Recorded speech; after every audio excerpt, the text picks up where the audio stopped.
These are 17 of the most interesting woks on the market today, from $35 all the way up to $500, and over the past several months, we've seasoned them up and put them through their paces in our home kitchen, from stir frying to steaming to deep frying, poaching, braising, and more. Now we've got opinions, but first let's talk about what they're good at and what to look for when you're buying one. That way, even if you don't get one of our picks, you've at least got a good starting point. Woks are famously versatile, but their standout ability is definitely stir frying. For everything else except maybe steaming, they're rarely the best tool for the job in a Western home kitchen. But that's not to say that they're not useful. You just have to know what you want out of it and whether it makes sense for you. My friend John Kung, who makes really great videos, many of them on woks, says it particularly well. Like any pan, it really just depends on who you are as a cook and who you want to be as a cook. Yes, they do excel at cooking very specific things. Like, for example, I'm convinced that I make the best eggs in my wok. But at the end of the day, it's just like, it's what you need it for. And that counts for any pan that you've got in your kitchen. Like, not everybody needs a Dutch oven. Not everybody needs a cast iron skillet. It's just based off of like what you plan on using. So if that is the cook that you want to be at home, then yeah, the wok might be something that you want to invest in. Otherwise, not at all. And if you do want to invest in one, there are 4 main factors to think about. Heating a wok in a home kitchen is something internet forums have turned into a game of min-maxing, composed exclusively of the types of hills Redditors love to die on. But it's really only an issue for stir frying, and even then, it's not that tricky to get good results. Gas burners are the typical method for heating a wok, and they're my favorite method of cooking anything. That's because they give you so much control relative to older induction units and especially electric stoves, which hold a lot of heat and therefore reduce responsiveness. There are 2 main problems with the Western style gas range for heating a wok though. 1, they have a much lower heat output than a traditional wok burner, and 2, the source of heat is diffused around a burner cap to give more even heating across a flat bottom Western pan as opposed to a more centralized heat source on a wok burner. Both of those things can be solved, or at least improved, by removing the burner cap and lighting your burner manually. I don't think this is super risky, but it's also something I'm not going to recommend just in case you flood your kitchen with gas. However, I do this because it gives me a point source of heat right at the center of my cooking surface and lets the shape of the wok do the distribution work. John has a more polished solution, relying on purpose-built induction wok burners. Yeah, so the induction burners are by no means perfect solutions, but they are, in my opinion, way preferable to the amount of power that you can get from a Western range, no matter how you finagle with it.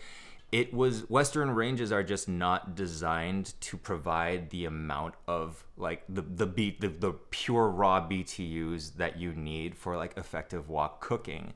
At the very least, with these induction wok ranges, they are designed by people who have experience and intention of cooking it the way that wok cooking was meant to be.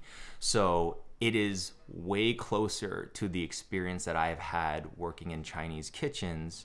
Not 1 for 1, not anywhere near 1 for 1, but it is closer. And I think they are, for most people's needs, good enough if that is the type of cooking that they want to pursue. I don't have nearly as much experience as John working with an induction wok burner, but I found them a little frustrating to work with, particularly for seasoning, though John did have suggestions for that as well. So if I'm doing like a preliminary single layer seasoning, I would use my oven, and I know that that is not compatible with every single wok, considering you've got like, you know, handle materials, and some of them are covered with rubber and stuff like that. But yeah, the woks that I use are pretty much like, I prefer just the all metal ones for that reason. But also with seasoning, I think the best way that anyone can actually season their wok is just to continuously use them. The continuous use of the seasoning somehow, for whatever reason, makes for a much more sturdy seasoning. Doing it in one layer in one go oftentimes leads to like chipping and flaking of that seasoning layer, and then you have to start all over again. So like a gradual one, you will see in your woks, like, yes, it will be a dark black crater, and it's gonna take time for the rest of it to catch up to that, but it will get there.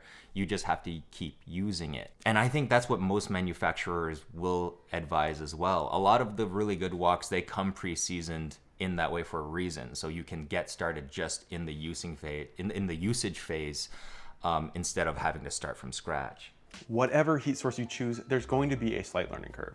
So I'd say just pick one and run with it. In his book The Wok, Kenji Lopez-Alt also suggests a slightly fussier method for working on an electric coil stove by using 2 separate burners. But I don't have experience using his approach, so I can't comment on its effectiveness. That all sounds pretty straightforward though, so why do cooking nerds get so fucking pressed about it? All for a flavor called wok hei. So depending on who you ask, wok hei, which is directly translated to like the breath or energy of the wok, different people have different definitions for it. I think Kenji's was like the caramelization and activation of like oil vapors touching flame and then like going back down into it. Martin Yan just says it's just the Maillard reaction in a different way. And I kind of like agree with Martin. I think it is a lot more simple than people make it out to be. People making simple things complex on the internet? Never. So, is it just another example of exoticizing Asian cultures? It is, but I think that's one thing that cooks, regardless of the culture that the food is in. We're really good at like making the process of food poetic. It doesn't have to be like, stir frying in a wok. You could talk about like, making French macarons. We love to make our efforts and our labor into stories. And that's like, I think that's one of the beautiful things about cooking. And Chinese people do it very well. Whether it's like talking about the process of cooking in a wok or maybe like even just the name of a dish. Like if you look up the story of mapo tofu, then yeah, it's great. I think it is something that you would pursue if you were like a very deep enthusiast. I don't think it is necessary for if you really want good wok hei, then please go and frequent a local Chinese restaurant that is good at it. Otherwise, if you're the type of person that needs all the tools and all the gadgets and all the BTUs, then yeah, sure, go ahead. But I don't think it's all that necessary to have. And if you were going to cheat it out, using like a butane torch is great. I am of the opinion that like using a smoked soy sauce with maybe just like a tiny touch of sugar will get you a very similar result with like even less effort. I agree wholeheartedly with John on this. Your cooking isn't bad if it doesn't have wok hei. It's just an extra level that you can pursue if you want. I'll say that I have gone out of the way for it in the past, but I don't anymore, and I'm just as happy with my outcomes and leave it at that. Flat bottom woks are designed for flat-topped Western stovetops. Traditional round bottom woks are designed for wok-specific burners. That sounds like a pretty cut and dry case, but we found that a few of the flat bottom woks we tested deflected more heat than we liked and had really steep sides, so we couldn't actually use that part of the surface. Which kind of defeats the whole purpose, because if you've got a flat bottom and steep unusable sides, you're me. Beep. If you've got a flat bottom and steep unusable sides, it's kind of just a tall, heavy skillet, right? Now that's not true of all of them, but we found that despite the added hassle of using a wok ring, the round bottom models were our preference. If you're using an induction wok burner, they're definitely the move.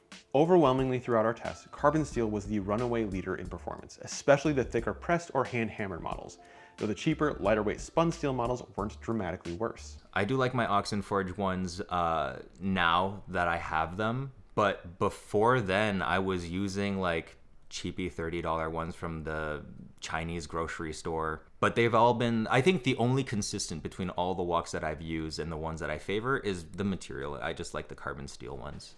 I used to use a Lodge cast iron flat bottom but I used that mostly for deep frying things. It was great for deep frying things like donuts and popcorn chicken. Everything else we tried was pretty miserable to work with. These fish scale looking faux hammered carbon steel motherfuckers were annoying to both cook with and clean. Stainless was too responsive, cast iron wasn't responsive enough, though that is nice for deep frying as John said. And of course, the non-stick models weren't even in the same league as the rest due to their fragile coatings. Smooth carbon steel is the clear choice. Lastly, there are two main styles of handle. The northern style, which has a stick-like main handle and sometimes a helper handle, and the southern or Cantonese style with two loop handles on either side. I think my only real hot take on woks is that loop handles on a wok, whether they're a helper handle or the main handle, are kind of whack because the shape of the wok distributes heat up the sides directly to those handles. If you've got mobility issues, I really think the best move is to get a lighter weight wok than to add on a helper handle. The other side of the handle question is the tossing motion that woks are known for, and which I don't actually do. Apparently I'm not alone in that.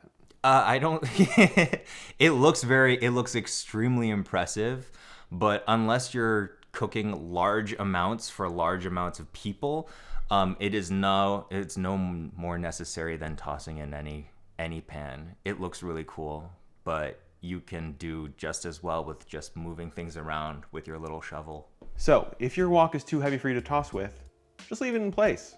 John and I both get good results without it. You can too. And a quick side note about tools before we dive into the scores. There's no magic in using traditional tools, but they do make things a little more convenient. I think they definitely do. So using a wok shovel, for example, like there is a very specific curvature that is in like the blade of the shovel that allows for like really good scraping, whereas like if you're using like a regular spatula or whatnot, you might not, it does not follow the curvature of the wok very well. And also just like you're taking into consideration things like the length of the handle to accommodate just a larger pan. It does improve the overall experience, and if you're going to invest in a wok, it's not that much more to invest in through the right tools for it. The ones I use frequently are a wok ring, shovel, ladle, lid, and a steamer, though John did say he particularly likes a wok strainer too. I use carbon steel, John uses stainless, which is definitely going to be easier to clean. I think either's going to be fine though. The only tool I don't think is worth buying is a wok brush, because just like the chainmail scrubbers for cast iron, there's really no benefit. Just deglaze or scrape it down with your wok shovel, easy. And now we can finally get into the fun part, scoring. Starting with the worst, the Frock ceramic nonstick wok, Circulon steel shield, and the Abangdun nonstick wok that came with one of our induction wok burners. These were all completely unacceptable performance-wise due to their fragile finishes. All of these recommend low to medium heat, and we need max heat for stir frying. Just completely incompatible. It might be easier to take care of, but if you can't do the thing, then it doesn't really matter. I mean, I'm not gonna cook at the temperature I want to because it's nonstick, so. What a joke. Zeros across the board, pass. Then there's the fish scale models, which are also garbage, but for different reasons. This is the tackiest form of hammered. This fish scale faux hammered finish is a nightmare when you're cooking and when you're cleaning, and is not worth considering when buying a wok. The texture, whack. The handles, whack. And Milk Street charging $100 for this trash is heinous. The Chris Kimball's Chris Kimbling, pass. The Lodge Bold 14-inch cast iron wok was the heaviest model we tested by far, and really inconvenient due to its very low responsiveness. It's like half as fast heating up as everything else. It is not nearly as hot as it looked. It's so slow to heat up, it's still like way lower than I want it. That thermal resistance though. It's arguably great for tasks like deep frying, but honestly I'd rather use a Dutch oven or something square so that I have a consistent depth of oil. Also, the texture makes annoying sounds, which I'm gonna play for you in 3, 2, 1. A pass at $70. The godmother of grocery store woks, a Joyce Chen was the first one I ever owned. However, this was the only one we tested that was so thin that it creased and its rivets were loose straight from the jump. It's light, but at what cost? $35. Pass. Kraft's 14-inch flat bottom hand hammered wok was one of the worst shapes we tested due to a weird indent in the bottom that gave it essentially a W shape that trapped heat. And it is not spreading heat evenly, it's like all trapped on the bottom. Other than that, it just generally felt low quality compared to everything else at its price point, due mainly to details like its unsanded, unfinished wood handle. I do not like this at all. At $80, it's a pass. But the real crown for worst shape goes to Maiden for their blue carbon steel wok. We love the skillet version, which took home the highest score of any carbon steel skillet, but the wok version is awful. Everything from the handle to the V-shaped walls to the weird lip at the top are rough to say the least. I'll let Passprin say it. That is a dog shit design, and that's being nice to it. Then there's the price. $140. This is not a hit, Maiden. Pass. The Moviel Masteel 11.8-inch flat bottom wok was okay performance-wise, but the handle's really uncomfortable, and at $95, there are better models for cheaper. Pass. At $500, the Heston Nanobond was 2.5 times more expensive than any other pan. Luckily, they sent it to us for this test under our review unit policy, which means it's getting donated after this. A fun bit of lore is that Stanley Cheng, Heston's founder, actually invented the flat bottom wok, and it's pretty fun to see what decades of continuous noodling on that concept looks like. However, its main issues were really problems inherent to its material, clad stainless steel. It was just too responsive and both overshot our target temp and quickly cooled whenever we added ingredients. And we're at 750, real fast. And even with the Nanobond coating, which is less sticky than stainless steel, we had issues with more sticking than we did with the much cheaper carbon steel competition due to all that temperature shift. This is like a way to pay your way around ever having to season something, but you're only getting about, I would say 75 to 80% of the benefits. Pass. Our first smash is the Mama Fong 14-inch round bottom wok at $60, which is clearly made by whoever's manufacturing for Kraft, but at least it didn't have that awkward bottom shape. In fact, it was one of our favorite shapes except when we were pouring. Because it's so wide, the weight sits really far from your hand, unless you want to touch the hot part, so I just burned myself a little bit pouring out the water. It does still have the unfinished handle, but it's a step forward in general. I don't like the unsanded handle. It feels just very unfinished, but everything else has been great. Smash. The best lightweight wok we tested was from New Wave and came with their induction burner. Because of that, getting your hands on one has a $200 entry fee, so I gave it a 0 for value. And even then, it still came out ahead of most of the market. If induction is the route you want to go for heating, we'd at least give this one a shot, as it is genuinely a pretty nice wok, and with its rivetless design, pretty easy to care for. John used this one for years prior to upgrading and got pretty great results with it. Smash. The team over at Babish genuinely seems to be trying to make budget cookware for people who actually like to cook, and we definitely applaud them for that. At $50, the Babish 14-inch flat bottom wok is a nice mid-weight option and the cheapest flat bottom wok we'd feel comfortable recommending. Smash. With the Yosukata 13.5-inch flat bottom wok, we're in the major leagues now. The fit and finish are immaculate, and there's really no reason to spend more than its $86 price tag, because from here on out you're definitely getting diminishing returns. My only complaints are that the walls are pretty steep and it is quite heavy at about 4.5 pounds. But the polished wood handle is great, and the rivetless one-piece design is really nice for when you're cleaning up. For a flat bottom, you could do worse. Smash. My favorite wok to use is the Gensun One 30cm round bottom wok at $200. It really just feels excellent. Look at that nice even heating, wow. Wow. Despite its hefty weight, it's balanced nicely for pouring one-handed, and it does genuinely feel a step above the others on polish. So it's actually quite comfy to move around, despite it being pretty heavy iron. That said, we didn't love cleaning around the rivets, and the price tag is pretty damn steep. Definitely a luxury item compared to a bunch of these. Still, smash. Eking it out by only 0.2 of a point is the OxenForge 32cm round bottom wok at $180, which was provided by OxenForge for this review under our review unit policy, just like the Heston, which means that it'll be getting donated after this. But honestly, I plan to pick one up with my own money, because throughout this review process, this ended up being the wok I'd reach for whenever I got to choose. It's not quite as luxe feeling as the Gensun One, but it's close, and it makes up for that tiny gap in ease of maintenance. Plus, it's 10% cheaper. Smash. Huge thanks to John for helping us out with this review, and please go check out his fantastic channel, which we've linked below alongside each of the units we tested here. If you've used or own one of these woks and you've got opinions, go post your own review over on cultflip.com and join our community of home cooks, helping each other enjoy our time in the kitchen more.